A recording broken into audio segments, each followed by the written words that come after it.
Stacey Abrams lost in Georgia. Okay, Andrew Gillum lost in Florida. Bill Nelson lost in Florida. Now, it's interesting.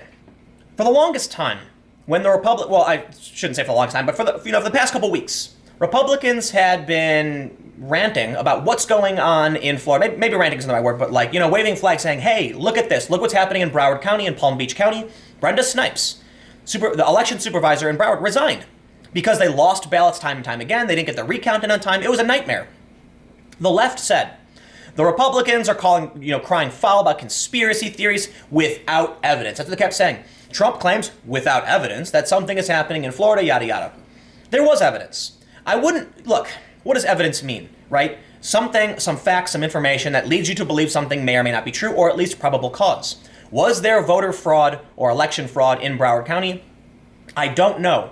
But I would say there was suspect circumstances, which I would say is circumstantial evidence that points in a certain direction, right? Big trucks pulling up in the middle of the night.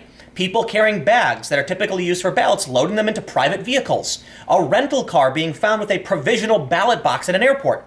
Something was going on, and it doesn't all point to incompetence. Now, does it mean there literally was a fraud conspiracy? No, of course not. Just means saying without evidence is a bit unfair. However, what's happening in Georgia? They're saying basically that this election was stolen. Oh, we accuse the Republicans of a conspiracy to disenfranchise voters. And I'm like, yeah. Both sides are going to point the fingers. But in this instance, the Republicans both won their fights. Look at this story.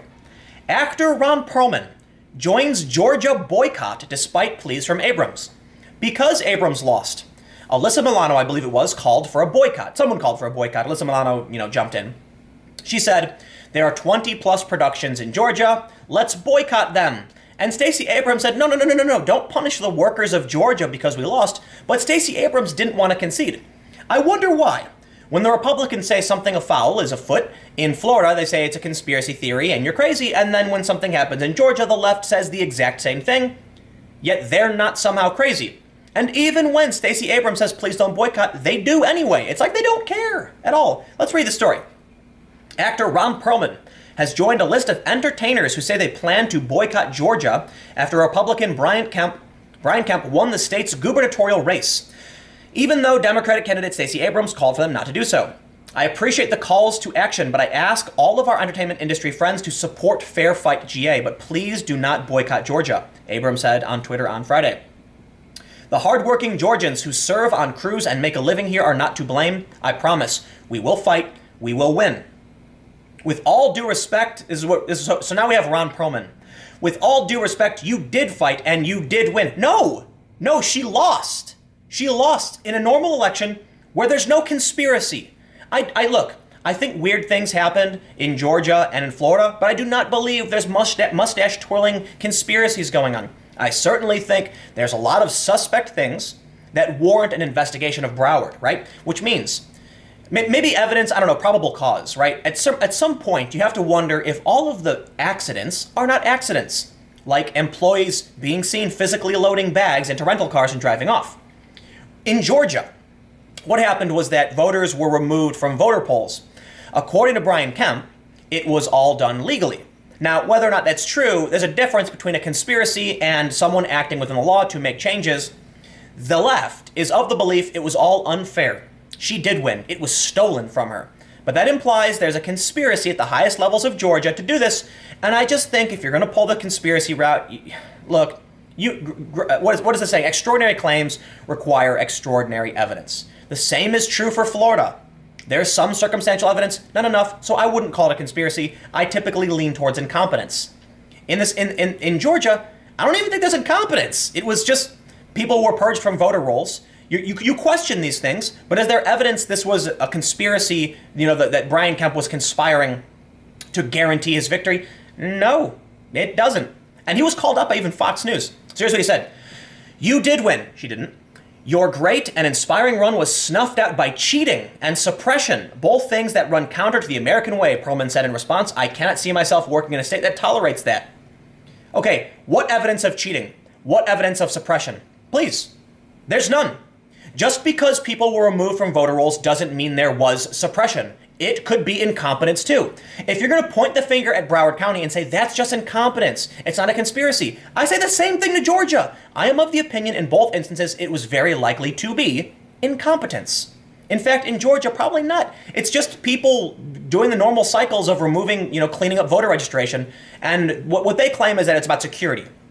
It was about making sure that, people who moved or weren't registered properly aren't going to vote after a long time if they're inactive. So he tweets again, there are countless states in this great country that offer incentives to boost employment for their workers, he added. And there are countless states that play by the rules and honor the sanctity of one man, one vote, regardless of skin color. I'll invest my time in those. And then he's got 5 exclamation points. One man, Ron Perlman? One man? That's a little sexist you got there. Perlman joins a number of celebrities, including Alyssa Milano, West Wing actor Bradley Whitford, and Steve Pasquale, who have announced plans to boycott film and television productions in the state where a large number of projects are filmed. I think it was Alyssa Milano who... Oh, no, she didn't. I believe she wasn't the first. Boycott Georgia was going on for a while. So she said, there are over 20 productions shooting in Georgia. Is the entertainment industry willing to support the economy of a totally corrupt state that suppresses democracy, where the winner isn't the best choice for the people, but the best schemer or crook? I'm going to have to disagree with you there and say I do not believe it was a scheme. I do not believe it was cheating. The rules are laid out, and because you lost, you saw losers. All right? Bradley Whitford tweeted, Brian Kemp is corrupt, homophobic, unapologetic disenfranchiser of African-American voters. If he seizes power, Hollywood needs to use its leverage and pull out of Georgia. Studios need to put their money where their mouth is and stand up to hate. Frank Rich said, thank you, Stacey Abrams, for inspiring me and countless others Americans. I'm all in for Fair Fight GA. The entertainment industry must now focus on using its considerable economic leverage any way it can to push back against the suppression of voting rights in Georgia. Yes, if that's the case. But they're saying all of this without evidence, okay? Look, here we have a story from Vice News. Trump wants a local Florida elections official fired over conspiracy theories with zero evidence. With zero evidence. That's what they all said, okay? If that's the official belief of everyone in the press, I would then point the same thing to Georgia and say, zero evidence. Present to me evidence of cheating. There is none. Now, based on the standard I've presented earlier, that I think there's some circumstantial evidence that would give reason to believe there's something going on in Florida, I think you could say the same thing about Georgia when it comes to voter suppression. It is, look, whenever there's an issue of people being removed from voter rolls, saying they can't vote, polling stations are closed, it should be looked into. Granted, what happened in Georgia is much more typical than what happens in Broward County.